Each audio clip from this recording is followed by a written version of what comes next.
নামেতে এত মধু, এই নামেতে এত মধু, জাহানিনি তো আগের দয়া, জাহানিনি তো আগে।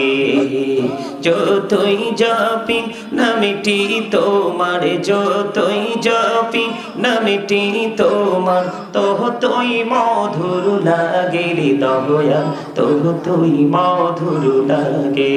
আল্লাহ আল্লাহ আল্লাহ আল্লাহ, মাশাআল্লাহ আল্লাহ আল্লাহ আল্লাহ আল্লাহ আল্লাহ। প্রাণে বহুদিয়া ডাকি রে বান্দা, প্রাণে বড়িয়া ডাকে হাইরে, প্রাণে বহুদিয়া ডাকি রে বান্দা, প্রাণে বড়িয়া ডাক হাইরে, প্রাণ বড়িয়া ডাকিলে রে বান্দা, প্রাণে বড়িয়া ডাকিলে রে বান্দা, গহনা করব মাহা আল্লাহ আল্লাহ আল্লাহ আল্লাহ আল্লাহ আল্লাহ আল্লাহ। এলাও হতো রিহি আর মাঝে, এলাও হতো রিহি আর মাঝে, কিসের করো খেলা, পিছের দিকে চাইয়া দেখো, পিছের দিকে চাইয়া দেখো, ডুবে যায় তোর বেলা রে। আল্লাহ আল্লাহ আল্লাহ আল্লাহ। প্রেমীরা কহরে গো নবী মেহরাজেতে যাইয়া, দয়াল প্রভু দিলেন মেরাজ, দয়াল প্রভু দিলেন মেরাজ, মুমিনের লাগিয়া। আল্লাহ আল্লাহ আল্লাহ, মাশাআল্লাহ আল্লাহ আল্লাহ। জীবন বড়িয়া করছে রে গোনা, জীবন বড়িয়া করছে রে গোনা, ক্ষমা করে দাও রে দয়া, ক্ষমা করে দাও। আইরে গোনা গলে ক্ষমা করিয়া, গোনা গলে ক্ষমা করিয়া, কবুল করে নাও রে দয়া, কবুল করে নাও। আল্লাহ আল্লাহ আল্লাহ। লা ইলাহা ইল্লাল্লাহ মুহাম্মাদুর রাসূলুল্লাহ সাল্লাল্লাহু আলাইহি ওয়াসাল্লাম।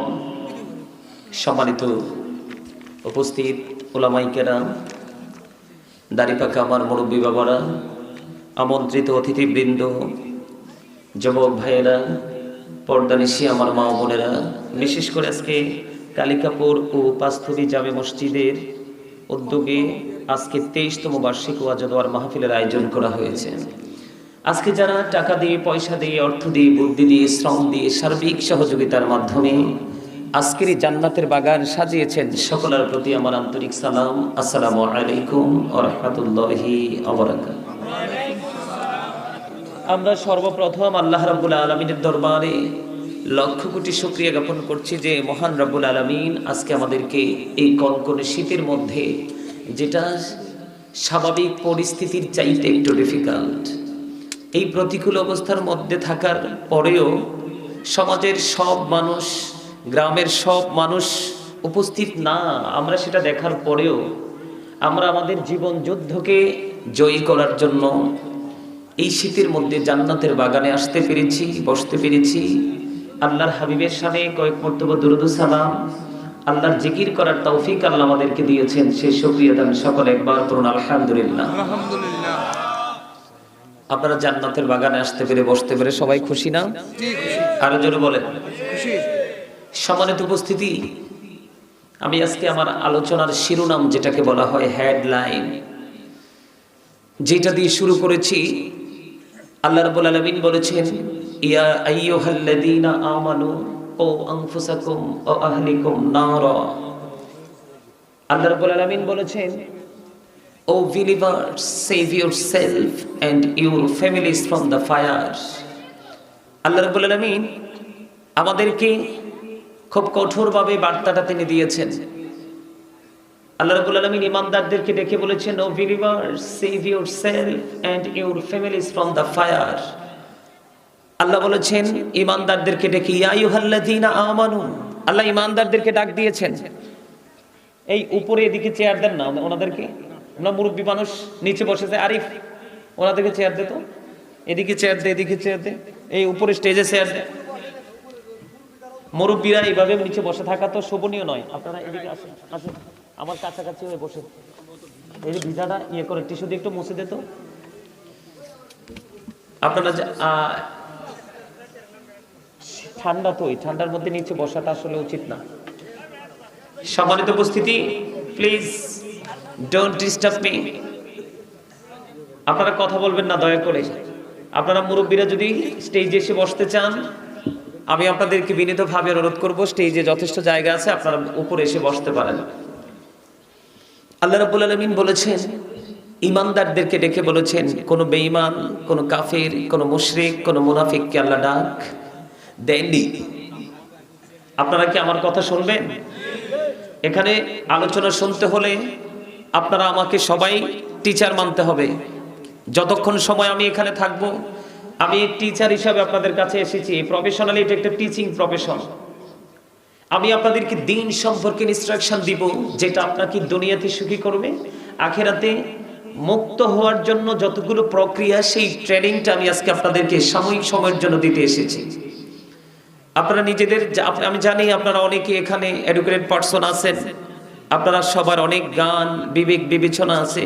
তারপরেও আপনারা এই জান্নাতের বাগানে যেতে এসেছেন, আমাকে প্রধান বক্তা হিসেবে আপনারা ইনভাইট করেছেন। যতক্ষণ থাকবো ততক্ষণের জন্য আপনারা আমাকে একজন টিচার হিসাবে মানতে হবে, তাহলে আপনারা এখান থেকে কিছু নিয়ে যেতে পারবেন। প্রথমত আপনাদেরকে বলবো, আমার কিন্তু আলোচনায় ঢুকতে হলে কিছু কন্ডিশন দিয়ে আলোচনায় ঢুকি। সম্মানিত উপস্থিতি, আমার ফার্স্ট কন্ডিশন হলো স্টপ ইউর মাউথ এভরিবডি। সকলের জবানকে বন্ধ রাখতে হবে। এই যে পিচ্চিটার হাত থেকে লাইটটা নাও তো, এই যে নেজার লাইটটা কি যে বলে একটা।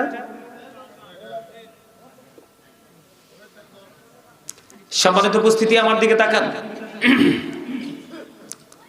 এই জান্নাতের বাগান, এটা একদিকে প্রেমের বাগান, আরেক দিকে ভয় ভীতি কিভাবে শিখতে হয় সেই বাগান। তো এই জন্য আপনাদেরকে বলছি, প্রথম যে ফার্স্ট যে কন্ডিশন, সেটা হলো স্টপ ইউর মাউথ এভরিবডি। আপনাদের সকলের জবানকে বন্ধ রাখতে হবে। সেকেন্ড কন্ডিশন হলো you listening my lecture very attentively. আমার কথা আপনাদেরকে মন দিয়ে শুনতে হবে। থার্ড যে কন্ডিশন, আপনাদেরকে যদি ভালো না লাগে, আমি বলবো I say go to your seat. আপনি বাসায় যান, কনকনে শীত, আপনি যদি ঘুমান, আপনার শারীরিকভাবে একটু হলেও স্বস্তি মিলবে। তবে এখানে বসার পরে যদি আপনি মন দিয়ে আজকের এই বাগানটাকে জান্নাত মনে করতে না পারেন, তাহলে আপনি এখানে বসে কোনো লাভ হবে না। তার কারণ হলো, মানুষের আসল সত্তা কিন্তু এই দেহটা নয়, এই দেহটা নয়। আমরা আমাদের জীবনে অনেক শুনেছি, he is dead and she is dead, dead body. শুনি নাই? কথা বলেন, শুনি নাই? আমরা ডেড বডি, তার মানে মৃতদেহ। এই শব্দটা আমাদের জীবনে অসংখ্যবার শুনেছি, গণনা করেও শেষ করতে পারবো না। কিন্তু জীবনে একটি বারের জন্য আমরা শুনিনি যে ডেড সোল, এই শব্দটা কোনোদিনও শুনিনি। কারণ বাংলাতে যেটাকে বলা হয় আত্মা, আল্লাহর কোরআনের ভাষায় সেটাকে বলা হয় রূহ, এটাকে ইংলিশে বলা হয় সোল। আল্লাহ বলেছেন, say the soul is the word of my Lord, কওলি রূহু মিন আমরি রব্বি। First tense, present tense, future tense.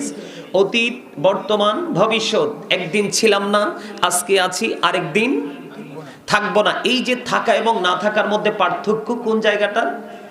দেহের মধ্যে যতক্ষণ পর্যন্ত আত্মাটা থাকবে ততক্ষণ পর্যন্তই আপনি আমি আছি। যখন এই দেহ থেকে আত্মাটা বের হয়ে যাবে, তখন আমি বলবো I am a dead, you are dead. আপনি, আমি, আমরা সবাই মৃত। তাহলে এখান থেকে কি বোঝা যায়? মানুষের আসল সত্তা হলো তার আত্মা, দেহ নয়। কারণ যতক্ষণ পর্যন্ত আপনার আমার এই বডিতে আত্মাটা আছে, রুহুটা আছে, ততক্ষণই কিন্তু আপনার আমার পাওয়ার। যখন এই দেহ থেকে আত্মাটা বের হয়ে যাবে তখন কিন্তু আপনার কত প্রিয় সন্তান, এর চেয়ে আর জীবনে কত মানুষের সাথে আমরা অন্যায় করেছি, অপরাধ করেছি শুধুমাত্র সন্তানের সোনালী ভবিষ্যৎ দেখার জন্য। কিন্তু ওই সন্তানগুলো পর্যন্ত যখন আপনার দুটি চোখের পাতা এক হয়ে যাবে চিরদিনের জন্য, সে একবার ঘর থেকে বের করার পরে আপনাকে আর তিনি কি করবেন না, ঘরে ঢুকাবে। এটাই কিন্তু বাস্তবতা। আমি কিন্তু এই আলোচনাগুলো করার জন্য এখানে আসিনি, প্রতিকূল অবস্থাটা দেখে আপনাদেরকে একটু বোঝানোর জন্য এই কথাগুলো বলছি। আপনারা বিরক্ত হন? আমি আপনাদেরকে আরো কিছু কথা বলবো। যারা বিবেকবান তাদের জন্য আজকের ওয়াজ, যারা বুদ্ধিমান যারা বুদ্ধিমান আজকে তাদের জন্য এই ওয়াজ, যারা ফিউচার নিয়ে ভাবে আজকে তাদের জন্য সেই ওয়াজ, যারা শুধু পৃথিবী নিয়ে ভাবে আল্লাহ রাব্বুল আলামিন বলে দিয়েছে। আজকে আপনাদের এই কালিকাপুর এবং পাঁচতুবি এই যে এরিয়াটা, এই এরিয়ার প্রত্যেকটা মানুষের আছে উৎসব মুখর একটা পরিবেশ থাকার কথা। আজকে কেন নাই জানেন? কারণ আমরা ইসলামী রঙে রঙিন হতে পারিনি। Islam is not only a religion but also complete code of life. পরিপূর্ণ এবং পূর্ণাঙ্গ জীবন ব্যবস্থা রয়েছে ইসলামের মধ্যে। কারণ ইন্নাদ দীনা ইনদাল্লাহিল ইসলাম, ইসলাম হচ্ছে আল্লাহর মনোনীত ধর্ম। এই জন্য এটার মধ্যেই আপনার পরিপূর্ণ পূর্ণাঙ্গ জীবন ব্যবস্থা রয়েছে। আপনি দুনিয়াতেও পরিপূর্ণতা অর্জন করতে পারবেন এটাকে ফলো করে, এবং আপনার পরকাল যেটাকে ফিউচার বলা হয়, ফিউচারটাকে আপনি ব্রাইটনেস করতে পারবেন শুধু এই জায়গাটার মধ্যে যদি আমি সীমাবদ্ধ থাকতে পারি। সম্মানিত উপস্থিতি, আল্লাহ রাব্বুল আলামিন বলে দিয়েছেন সূরা আলে ইমরান, অনেক জায়গায় বলেছেন তবে একটা জায়গা কোট করে বলছি। আল্লাহ রাব্বুল আলামিন সূরা আলে ইমরানের 185 নম্বর আয়াতের শেষ অংশে বলে দিয়েছেন ওয়ামাল হায়াতুদ দুনিয়া ইল্লা মাতাউল গুরুর। এই দুনিয়ার জীবনে, পৃথিবীর জীবন একটা ধোঁকা ছাড়া আর কিছুই নয়। কোথায় যাবেন বলেন তো? বলেছে কে? আল্লাহ। আরো জোরে বলেন আল্লাহ। আরো জোরে আল্লাহ। অস্বীকার করতে পারবেন? জি না। ওভারটেক করে একটু এগিয়ে যেতে পারবেন? তাহলে কিসের জন্য দুনিয়ার জন্য আমরা পাগল হব? কোরআন শরীফের 19 পারা সূরা শুআরা 88 নম্বর আয়াতে আল্লাহ বলেছেন ইয়াউমা লা ইয়ানফাউ মালু ওয়ালা বানুন। আপনার ধন সম্পদ সন্তান সন্ততি কিচ্ছু কাজে লাগবে না। কার জন্য করছেন? কার জন্য আপনি মরিয়া নিজের ভবিষ্যৎকে কুরবানি করে আপনি যার ভবিষ্যৎ নিয়ে ভাবছেন সে আপনার ইন্তেকালের পরে আপনার কবর পর্যন্ত পরিদর্শন করবে না। তাই তো হচ্ছে এখন। তো যাই হোক, আমরা আহলে সুন্নাত ওয়াল জামাতের অন্তর্ভুক্ত আলেম ওলামা আছি, রাসূলের সুন্নাতকে ধরে রেখেছি। আজকে যারা খারিজি পন্থী তাদের অনুসারী যারা দেখেন তারা সুন্নাত পড়ে না, নফল নামাজ পড়ে না, তারা দাদা দাদি আপন স্বজনদের কবর জিয়ারত করতে যায় না, বেদাত বলে। আল্লাহ রাসূল যদি জান্নাতুল বাকিতে গভীর রজনীতে গিয়ে জিয়ারত করতে পারে তাহলে আমাদের কি তার চেয়ে বেশি জিয়ারত করা উচিত না? এগুলো ধীরে ধীরে হারিয়ে যাবে। কেন হারিয়ে যাবে? হক্কানি আলেমগুলো, রাসূলের যে মূল যে পন্থাটা অবলম্বনকারী আলেমগুলো ধীরে ধীরে পৃথিবী থেকে চলে যাবে। আর তারা যখন চলে যাবে তাদের সিনাই করে তারা এলেমটা কবরে নিয়ে যাবে। পৃথিবী একটা সময় এলেম শূন্য হয়ে যাবে। ছোট্ট একটা বিষয়ের সমাধান দেওয়ার মতো আলেম থাকবে না, যদিও দাড়ি টুপি পাগড়ি জুব্বায় তারা অনেক লম্বা হবে। আমার রাসূল আরো বলেছেন কিয়ামতের পূর্বক্ষণে পৃথিবীর বুকে সবচেয়ে নিকৃষ্ট মানুষ হবে আলেমরা। তারা নিজেদের স্বার্থের জন্য, সুবিধার জন্য, আধিপত্য বিস্তারের জন্য নিজ নিজ ফতোয়া দিয়ে সাধারণ মানুষকে বিভ্রান্তি করে দিবে। আজকে সেটাই কিন্তু আমাদের দেশে প্রচলন হয়ে গেছে। এই জন্য আপনাকে আমাকে সচেতন হতে হবে। সম্মানিত উপস্থিতি, সন্তানের জন্য করবেন না তো কার জন্য করবেন? তবে কিছু কন্ডিশন, কিছু সীমারেখা তো আছে না? আপনারা বলেন আজকের রাত্রটা কি ঘরে ঘুমানোর কথা নাকি জান্নাতের বাগানে আসার কথা? জান্নাতের বাগানে। এই কম্পিটিশনটা আমাদের মধ্য থেকে ধীরে ধীরে হারিয়ে যাচ্ছে। আর এটাই হলো ইসলাম গরিব হওয়ার সিমটম। পৃথিবীতে যখন সর্বপ্রথম ইসলাম এসেছিল তখন ইসলাম গরিব ছিল, গ্রহণ করার মানুষ ছিল না। ইসলামের কথা বলতে গেলে রাসূলকে পাগল বলে সম্বোধন করে ঢিল মারতেন, আঘাত করতেন। কিন্তু তারপরে আপনার আমার প্রাণের নবী থেমে থাকেনি।